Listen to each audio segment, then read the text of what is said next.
Hey y'all, welcome to the Medicinal Melange podcast. I'm Elizabeth, a clinical herbalist, medical astrologer, and the friend that won't let you gaslight yourself out of your own brilliance. This is where we take the guesswork out of your wellness journey and take back your autonomy in healing your body, aligning with your chart, and shedding light on your highest self's actual timeline, not the one capitalism tries to rush you through. If you're into no BS astrology, radical self-honesty, and levels of devotion to yourself you were told were too much, you're in the right place. Hello, everyone. Welcome back to a very long break. Look, it was Mercury retrograde. As you all know, I am a super Virgo, and so the thought of doing things during Mercury retrograde, first of all, I had to film 2 classes, one for the moon members inside the Melange and one for the stars members inside the Melange. And both, I'll be honest, got fucked up. So I wasn't going to push my luck and film a whole podcast. But also the astrology has been, in my opinion, moving and fluctuating so much that I needed some settle period. I was talking with a member of the Sun, and she was like, I love your podcast, which I always love to hear because I love that it resonates with y'all. And also I was like, oh, sorry, I haven't done anything lately. And she was like, no, it's fine. But she did remind me that there was a shadow period, and that was the whole point of telling you that very long story. There is a shadow period of Mercury retrograde, and I needed to honor it. There was a lot of things that I did during Mercury retrograde. For the most part, I took all of Mercury retrograde off in my business. Timing wise, it just happened to work that way. So I stopped all in-person sessions that I was doing for the month of July. And honestly, all of my regulars knew that I was taking that month off to see if I wanted to continue doing a residency. I've been at the same shop doing a residency for weekly astrology readings for many years now. And honestly, the answer was no. I started running on the weekends. I had more time for my family on the weekends and felt like I got more of a break. I didn't feel like I was only having one day off. I got to meet with my son clients all week, and then I got Saturday and Sunday off. And I had more time to create. I actually wrote several of these podcast episodes since then. So moving forward, I will still do in-persons, but I will not have any sort of weekly standing appointments. Now, with that said, I actually have an entire space now that I can see clients almost whenever I want. But after I decided that I would not be working weekends anymore, I also was looking at the grander scheme of things of would I make the same decisions today that maybe I made 3 years ago, 5 years ago, even a year ago. I had a really odd thought around if I was shopping for a car today, would I buy this one? And it was a hard maybe, but I realized I wasn't actually thinking about the car. I was thinking about the person who bought it. She really needed to celebrate herself. She wanted something beautiful. She had worked incredibly hard, and it felt like this big milestone. But over the last couple months, the way I define reward and success have very much changed. And I could give you a couple different dates that maybe it was happening, but I just know that I started to look at these pentacle parts is what I call them, the tangible parts of my life a little differently. The things that I own, the way I spend money, the way I spend money on my family even. The things that I thought would make me feel like, "Oh, you made it, girl." And the things that I thought would make me feel secure. And as astrologers, it's really tempting to point out like one specific trend and be like, "Yep, that's it." But I don't actually think that that's how life always works. We do have free will and free choice in it. And that's why my background in behavioral psychology does wonders for people on the astrology side of things, because I can look at both. I think we live inside the conversation between multiple transits at once. Chiron moving into Taurus definitely got my attention. Saturn and Neptune retrogrades tend to help you slow down. The nodal shifts, the nodes move from Pisces and Virgo, my first and seventh house, into Aquarius and Leo, which is my sixth and 12th house. And so this changes the question I'm asking. What I did during Mercury retrograde, I looked at my budget. What is realistic? What is not?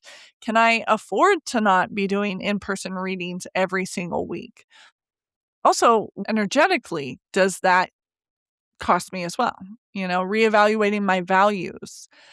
And I didn't have some aha moment where I sat down at the table and journaled it all. But the more questions I asked, the more questions I had. They kept coming.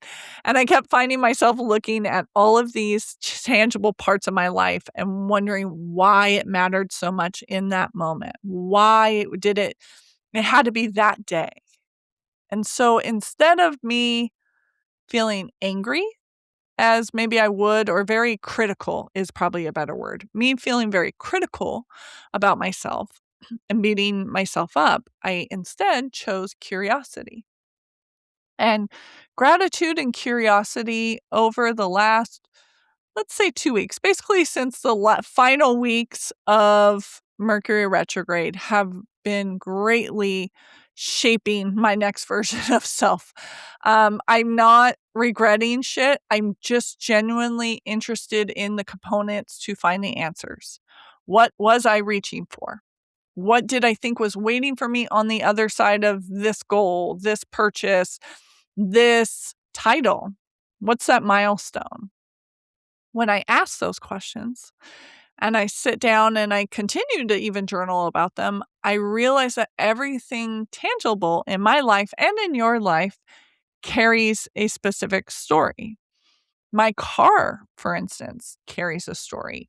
My business, y'all know, definitely fucking carries a story. Even the idea of me owning a house carries a story. And I had attached things to these purchases, these transactions, these choices.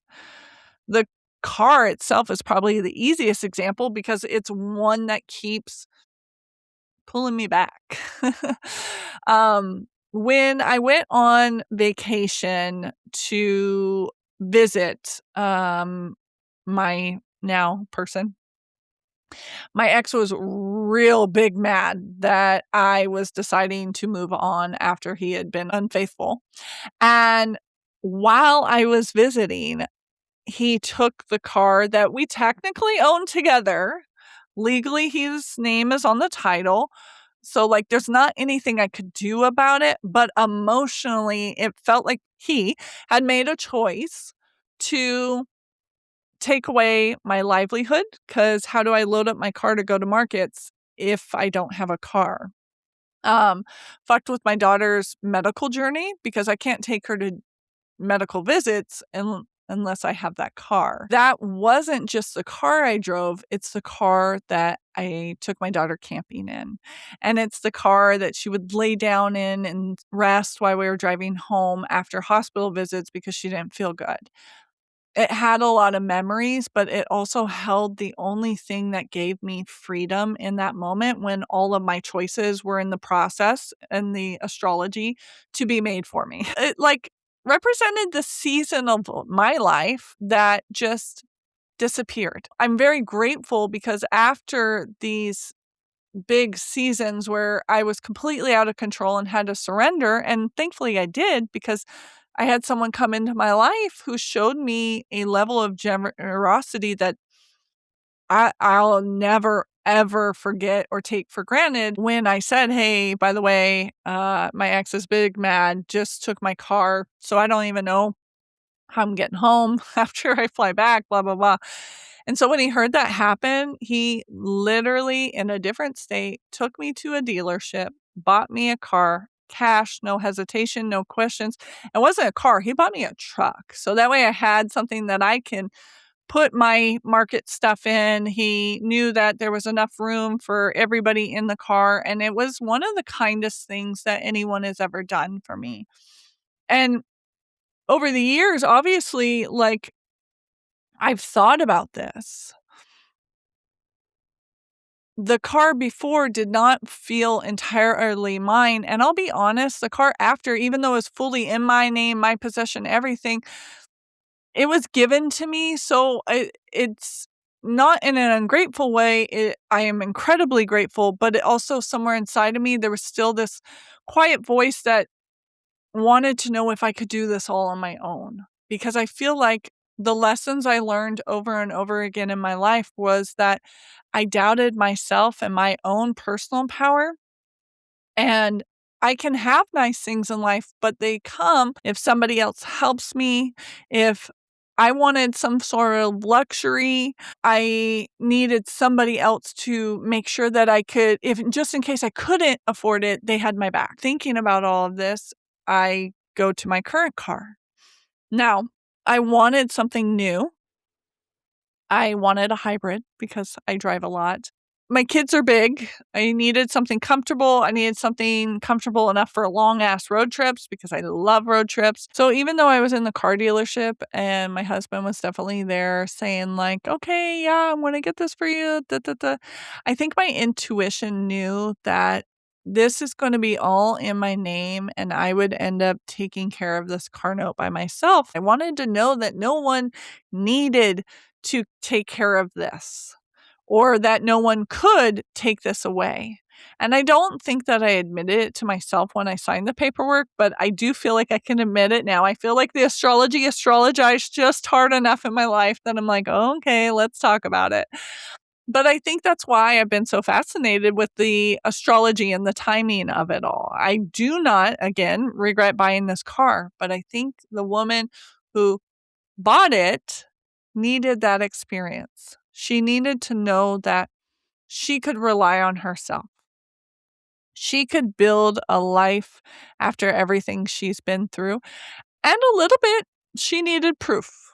And I realized that that woman driving the car isn't asking for proof anymore because I could give two fucks about proof because I've seen it time and time again. But Chiron has moved into Taurus, and all of a sudden I'm sitting next to a ton of people, including my son clients, who have spent decades building beautiful lives. And they're asking why they are in a life where they have the career and the house and the family and some sort of significant other, and they still don't feel like it's where they want to be. You spend so much of your life becoming the person that you thought way back when you needed to become. But when Chiron returns, it's almost like, how does it feel? And when we're busy building, we don't really ask in real time how it feels. And that's how right now kind of feels for me. I don't want to like run away from my life. Quite the fucking opposite.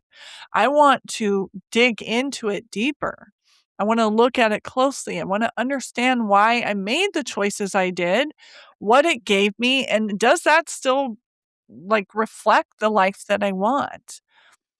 Now, I think it's a much kinder way to approach change than assuming that everything's gone wrong and then they, ghosted me and then they, hurt my feelings and then they did this and they did like, fuck all that. I think this is an open invitation to reacquaint with yourself, to realign with yourself. Taurus is the grounded feeling, the base of the pyramid where we build the life. So we're building the life up. And so there's roots here. We're creating things that are meant to last. And we spend decades investing our time, our energy, our money, our resources, our identity. So of course, these lives are meaningful. Of course, there's this emotional pull when your identity as a spouse suddenly shifts. That's a big deal. But watching someone realize they become a different person than the person who maybe built this life and dreamt of this life, That to me is really a very cool thing to witness. I'm very lucky. I'm very grateful. We're talking about gratitude a little bit, right? I'm very grateful to be on the other side of that mirror and to watch y'all have these transformations. It's a very vulnerable place to be because it feels ungrateful to admit, like, hey, this is everything I wanted and I got it and I fucking hate it. Or I've outgrown it. Maybe you don't hate it. It doesn't give you the ick all of a sudden, but it's just like, ooh, I don't want this anymore. We're reintroducing ourselves. And that's really beautiful. And you don't want to rush through that. We spend so much of our lives trying to arrive somewhere that we barely stop and ask if the person who is going to that place is still in the fucking room. I don't think, though, that I'm in a hurry to answer it either. I like noticing how empty my Sundays are, how I can take longer to get ready. As far as my car goes, I get to notice in the car payment, the car insurance, the car upkeep, what responsibilities tied to this car feel heavy, which ones are fine. I'm noticing the places I'm choosing to go that make me feel alive instead of the places I was going simply because it's always been that way and I just did that every week. I am taking the time to allow certain realizations to come in, especially because that shadow period in Mercury retrograde too, it's a slow kind of saunter to the end. We were really fast and then we stopped and then we slow down in retrograde and then we're stop, slow down. And now we're just starting to pick up momentum again. So I'm not in a rush to figure it out, but I've been thinking about what growth means too. That old version of me of expansion equates to how much I can accumulate. I don't necessarily remember consciously deciding that's how life works, but me and my super Virgo brain apparently decided that. So it became the way I measured my own progress. And I don't know if that is age and experience or astrology or a combination of all of it, but it feels very different. And it made me curious. And I started to wonder how many other definitions of success I and we all together inherit without realizing. These are just in the capitalist air we breathe. You watch people celebrate those milestones, and eventually they become milestones you start celebrating for yourself. Then one day you wake up in your golden cage and you're like, fuck, is this what success is to me though? I think that's been the biggest gift this season.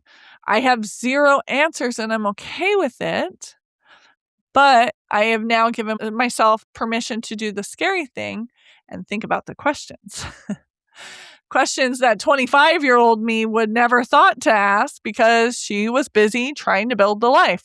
She was newly pregnant, sole provider at that point, moving across the country, starting a career. And it's just like, I'm grateful that I did. I'm grateful I built that life because she got me here. But also, I don't want that person, that version of past me, to be making the decisions for me now. Success, sometimes we feel like should feel the same as it always has. But when you continue to grow, it's a privilege to change your mind. You would have asked me 6 months ago, knowing exactly where I was going, if that was solid and that was good, yes. And now, 6 months later, I go, but that's not the only thing. My wisdom today is recognizing that I'm done with the map that got me here. I mean, look, if the universe wants to give me the map for the next place I'm going, I would greatly appreciate it. The circumstances are always going to be different, but there's a moment that happens over and over again when you realize that you've been living a life that made perfect sense 5 years ago, 10 years ago, 20 years ago. these aha moments are sometimes when I'm just sitting here thinking about, like, damn, is retirement even on my plate at any point? Is marriage and all of that, what is a healthy, successful relationship look like after children have left the house? Maybe for you, it's talking about selling a business that you've spent so much time building. That's all you dreamt about. You ate and slept and breathed whatever your actual, title is or business is. And now you're asking different questions. And underneath those questions, it's almost like there's a thread of like, okay, but who am I now? It's not necessarily the question, it's who are you asking the question? We don't give ourselves credit for reaching this point where we're asking these questions. We expect our faces to change. We expect our children to grow up and our parents to get older. But our dreams are supposed to stay exactly the same. We're supposed to want the same things we wanted 30 years ago. We wonder what's wrong with us when we have such big questions. Chiron is in Taurus. We're thinking about the life we want to live. We're grieving the life we maybe built. We're grieving the versions of ourselves that built it because they get to rest now, but that means we don't get to keep them along with the journey. You're standing on the edge of the next chapter, realizing that we don't have to live from this old blueprint. Before I end today's episode of the Medicinal Melange podcast, I thought I would pull a card and just kind of think about the moments moving ahead. I am actually today going to use the cards that I use during my astrology readings. We do some mediumship as well together, just so that way I can check in and make sure that I'm getting you all the messages. Man, my guides, if you've ever gotten a reading from me, you know that my guides are always quite on brand. So the cards that I pulled are a lack of cooperation at sextile reverse with your future self, fifth house reverse. So the opposite of the fifth house is the 11th house, the house of future self. And how we get there, right? That's the what and the why. We're not cooperating. We're not following the plan. Why? Because we're meeting our future self. And how we get there is new moon reversed. So it's not necessarily about the beginning. It's about the full illumination, seeing all the details, seeing how far we've become this person, this life, how far we've traveled between 20 years ago and today. And especially if your Chiron is returning, this is a fabulous time to get an astrology reading. With that, I hope you have a great week. I will talk to you guys next week for sure. Again, visit themedicinalmelange.com if you would like to get a virtual astrology reading to look at your Chiron, to learn more about yourself and your wounds with Chiron. And on the 21st of August, I will be in person at the Stinking Rose in San Antonio for astrology readings, and that starts at 12 o'clock. I always take walk-ins, but if you pre-book, you can make sure that you have a spot. Have a great week, y'all. Bye.